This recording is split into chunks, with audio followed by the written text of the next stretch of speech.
Seja bem-vindo ao Santos.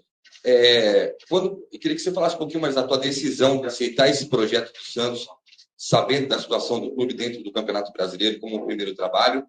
E se você conversou com o Tite, falando, eu vou aceitar o Santos, como é que é essa relação ainda mesmo que o Tite tenha dado uma pausa na carreira, por favor. Bom dia. Eu tomei a decisão em outubro, né, de seguir a carreira solo, a partir da saída do Flamengo. Em novembro eu conversei com o Tite.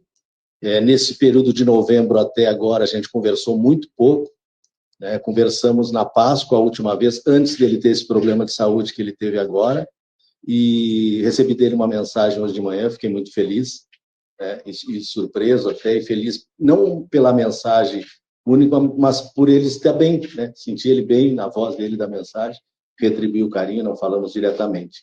E segundo, aceitar o convite da grandeza do Santos pela conversa que eu tive com o presidente e pela conversa que eu tive com o Pedro, foram as duas pessoas que eu conversei, né?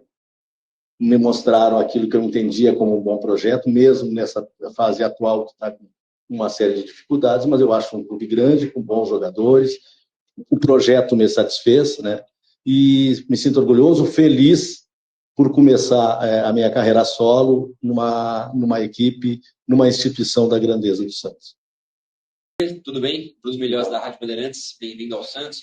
Kleber, eu queria falar contigo sobre o Neymar, jogador que você conhece muito bem, hoje está aqui no Santos, já reencontrou com ele, mas ao longo desses dias, desde o seu anúncio, o pessoal recuperou algumas falas, não sei se você viu, principalmente uma que você disse que não conseguia enxergar o Neymar jogando no Brasil, que ainda projetava o Neymar jogando em alto nível do futebol europeu. Eu acho até bacana você contextualizar essa fala, né? Foi tirada de contexto algumas oportunidades, mas falar sobre esse jogador e como é a sua relação com ele, você conhece muito bem, e infelizmente não vai poder contar com ele nos primeiros jogos no comando do Santos. Vou começar pela fala. Errei, né? Eu imaginava uma coisa e aconteceu outra. Quando eu falei no momento, ele estava voltando em recuperação no Al Hilal, né? E eu achava que ele continuaria lá, a preparação dele, com a intenção dele de voltar à seleção, né? Errei, mas ele voltou para o clube que ele ama, voltou feliz. Dentro do clube, os atletas, principalmente, estão muito felizes com a chegada dele, a comissão. É um atleta que a gente trabalhou junto durante 6 anos e meio, e sempre me perguntam, não só a imprensa, como os amigos, porque ele é um ídolo, né? E acho que para todos o maior jogador do Brasil nos últimos anos, aí não sei somar quantos, sempre me pergunta essa questão de o Neymar é problema? Nunca, nenhuma vez, nunca, sempre foi solução para nós, dentro do campo e fora do campo, né? E coincidentemente, acho que o primeiro jogador que eu encontrei ontem, a hora que eu cheguei no clube, né, e a gente cruzou e já falou, né, e feliz, ele me disse por eu estar com ele. Direita, Messias, Painel Santista e Varanda Futebol Debate. Eu queria te fazer uma pergunta, duas, se puder. O Santos tem, cara, por característica, a torcida gosta de futebol ofensivo e tudo. Como você pretende equilibrar esse gosto pelo futebol ofensivo com uma solidez defensiva que o Santos não está apresentando no momento?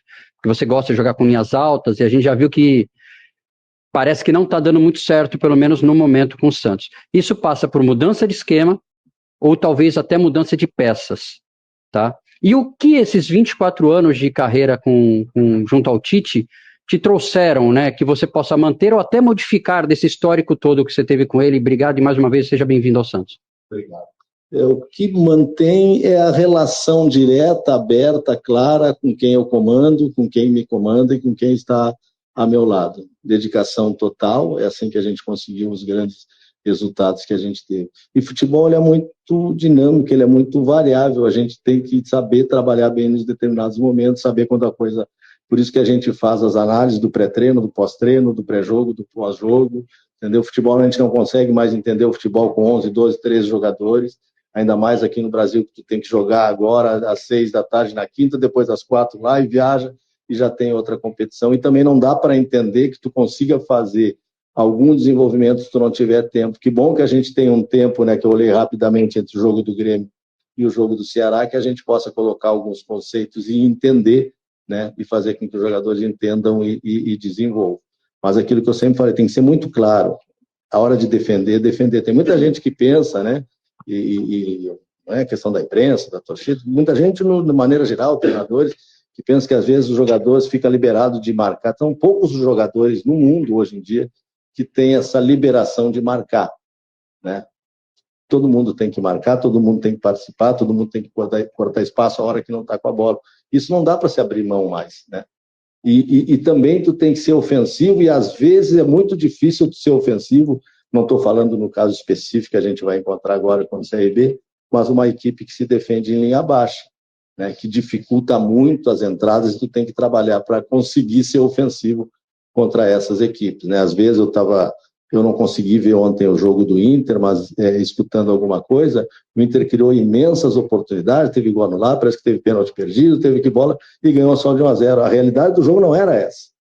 Era um jogo para ser mais. Então, às vezes a bola não entra. Então, é um número de oportunidades que tu crias, e aí tu tem que analisar o porquê que elas não entraram, e uma série de fatores, né? Então, com calma, a gente vai buscando equilibrar todas essas questões. FM Esporte por Esporte. Ainda nesse assunto de estilo de jogo, o torcedor do Santos reclama muito de ver um estilo de jogo muito parecido nos últimos 4 anos, de jogar com 3 atacantes, os 2 volantes e um meio, o famoso 4-3-3 ou 4-2-3-1. É a tua formação preferida também, ou no teu trabalho você pensa em implementar uma variação tática, enfim, seja com 3 zagueiros, 3 volantes, 2 meias, enfim, o 4-3-3 é o teu estilo preferido e é o único que você pretende aplicar aqui no Santos? Obrigado. Não é o meu estilo preferido, não é o único, né? O Santos tem possibilidade, com jogadores que tem, de variar a formação ofensiva, com 2 pivôs por dentro, com meia de flutuação pela direita, como Roleiser já fez, né? Com 2 atacantes de beirada, com amplitude, podendo dar amplitude com lateral, tanto pelo direito quanto pelo esquerdo, podendo fazer uma construção por dentro. Tem várias formas, né? O contexto e o momento vão meditar, né, aquilo que eu possa fazer no jogo. Eu acho que o sistema, de ficar preso ao sistema, não é uma coisa mais tão utilizada. É a forma que a gente vai desenvolver, como a gente vai construir, né, como a gente vai iniciar, como a gente vai construir e como a gente vai atacar o último terço. E sempre, durante o jogo, também com possibilidade de mudança. Isso a gente vai trabalhar, falando do aspecto ofensivo, né, vai trabalhar hoje à tarde. Tem como, nesse momento que você está iniciando sua carreira de técnico, né, desassociar em relação ao Tite, né? Muita gente, torcedor principalmente, fazendo essa associação, né? Você teme, de alguma forma, uma espécie de fantasma de comparações nesse teu início de trabalho a tudo que o Tite faria, o que o Tite fez, em relação a você, a esse início, desse teu momento como treinador, que tudo que o Tite construiu e o Tite fez, e você esteve ao lado dele, possa, de alguma forma, acabar sendo um fantasma, se dá para levar isso de fato positivo ou negativo, daquilo que você vai acompanhar de críticas ou elogios da sua carreira? Mano, é inevitável que isso vá acontecer, né? Foram 24 anos de parceria, um cara que me deu toda a confiança, um cara que eu tenho uma relação muito forte e que me deu todo o espaço para desenvolver junto com ele o comando de equipes grandes, né, e de seleção brasileira. Mas eu não tenho como temer, né? Eu vou ficar muito contente, muito feliz se eu conseguir, dentro dessa carreira que eu inicio agora, conquistar pelo menos da metade dos títulos que a gente conquistou junto e apresentar o futebol da maneira que a gente apresentou, desde os aspectos defensivos como ofensivos, em todas as equipes que a gente passou, né? Então, eu espero conseguir isso, né? Eu me proponho a isso. O porquê começar uma carreira depois de tantos anos, eu tenho explicado ultimamente nas entrevistas que eu dei. Nos últimos 17 anos, a gente trabalhou em 4 lugares, né? No Inter, depois no Corinthians, depois na seleção e depois no Flamengo. Isso não é da cultura do Brasil. E se a gente conseguiu permanecer assim, é porque os trabalhos eram bons, jogando de maneiras diferentes, conquistando e principalmente uma gestão de trabalho de atletas, de comissão técnica, de staff, utilizando todo mundo, né? Uma unidade que é o que eu também quero criar aqui dentro do Santos, para que a gente consiga buscar o resultado. E se eu conseguir isso, a comparação com ele vai ser inevitável pelo lado positivo, e é isso que eu quero.